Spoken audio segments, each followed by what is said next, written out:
প্রিয় শিক্ষার্থীবৃন্দ, আসসালামু আলাইকুম।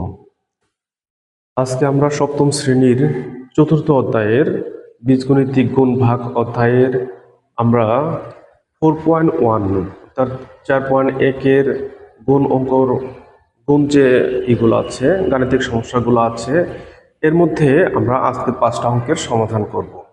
চলেন দেরি না করে শুরু করা যাক। প্রথমে এখানে দেওয়া আছে কি 3ab ইন্টু 4a কিউব। তাহলে এখানে প্রথমে আমরা এই 3 আর 4 গুণ করব। তাহলে 3 4 12, আমরা 12 লিখে নিলাম। এখন আমরা জানি যে গুণের সময় যদি একই ধরনের সংখ্যা বা লেটার যদি থাকে তাহলে তার পাওয়ারগুলো যোগ করতে হয়। তাহলে এটার পাওয়ার আছে 1 আর এটার আছে 3, তাহলে কত হবে 4, a টু পাওয়ার 4। আর এখানে বি যেহেতু একবারই আছে আর নিচে নাই, তাহলে কি হবে একটা বি। তাহলে এটার অ্যান্সার হবে 12 a টু পাওয়ার 4 বি। তারপরে আমরা দ্বিতীয় অঙ্কটা যদি দেখি, আছে কত 5xy/6 az। তো তাহলে এখানে আমরা এই 5 6 গুণ করব। 5 6 গুণ করলে কত হয় 30, 5 6 30। এবং এখানে এক্স একবার আছে, কিন্তু ঘটনা হলো যে আমরা লেটারগুলা যদি হিসাব করি তাহলে এ অক্ষরটা আগে আসে, এ আগে নিব, তারপরে একটা এক্স আছে, একটা ওয়াই আছে, একটা জেড আছে।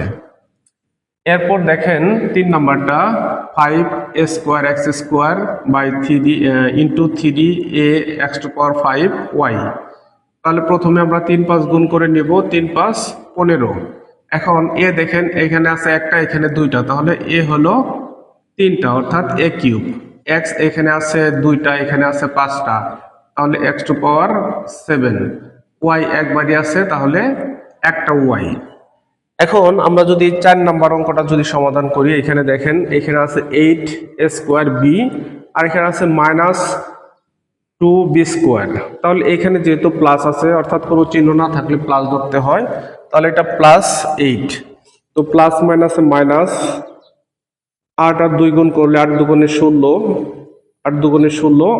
এখন এ দেখেন একবারই আছে, তাহলে এ আছে স্কোয়ার, বি এখানে একটা, এখানে দুইটা, তাহলে একটা আর দুইটাই 3টা অর্থাৎ বি কিউব। এরপর আমরা 5 নম্বরটা দেখব, সেটা আগেরটার মতোই প্লাস মাইনাসে মাইনাস, 10 দুগুণে 20, 10 দুগুণে 20। এ দেখেন একবার আছে, তাহলে এ হবে একটা, বি এখানে একটা, এখানে 3টা, তাহলে বি এর পাওয়ার হবে 4। এখন এক্স উপরে আছে 3টা, 2টা, নিচে আছে একটা, তাহলে এক্স হবে 3টা। ওয়াই একবার আছে, একটাই হবে। জেড একবার আছে, একটাই হবে। প্রিয় শিক্ষার্থীবৃন্দ, কেমন লাগলো আজকের ক্লাসটি? যদি ভালো লেগে থাকে পরবর্তী ক্লাসগুলো দেখার জন্য আমার চ্যানেলটাকে অবশ্যই সাবস্ক্রাইব করবেন এবং কমেন্ট করে পাশে থাকবেন। আসসালামু আলাইকুম।